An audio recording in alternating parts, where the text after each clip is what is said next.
Praise the lord. Welcome to Telugu audio Bible channel. 16వ కీర్తన. దేవా, నీ శరణు జొచ్చియున్నాను, నన్ను కాపాడుము. నీవే ప్రభుడవు, నీకంటే నాకు క్షేమాధారం ఏదియూ లేదని యెహోవాతో నేను మనవి చేయుదును. నేనిలాగందును, భూమి మీదనున్న భక్తులే శ్రేష్ఠులు, వారు నాకు కేవలము ఇష్టులు. యెహోవాను విడిచి వేరొకని అనుసరించు వారికి శ్రమలు విస్తరించును. వారర్పించు రక్తపానీయార్పణములు నేనర్పింపను, వారి పేర్లు నా పెదవులనెత్తను.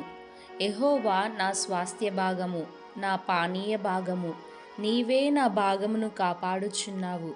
మనోహర స్థలములలో నాకు పాలు ప్రాప్తించెను, శ్రేష్టమైన స్వాస్థ్యము నాకు కలిగెను.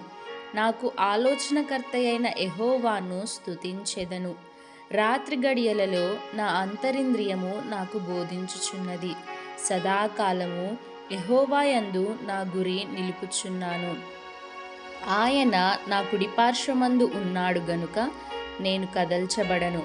అందువలన నా హృదయము సంతోషించుచున్నది, నా ఆత్మ హర్షించుచున్నది, నా శరీరము కూడా సురక్షితముగా నివసించుచున్నది. ఎందుకనగా నీవు నా ఆత్మను పాతాళములో విడిచిపెట్టవు, నీ పరిశుద్ధుని కుళ్ళు పట్టనీయవు. జీవమార్గమును నీవు నాకు తెలియజేసెదవు. నీ సన్నిధిని సంపూర్ణ సంతోషము కలదు, నీ కుడి చేతిలో నిత్యము సుఖములు కలవు. Amen. May God bless you.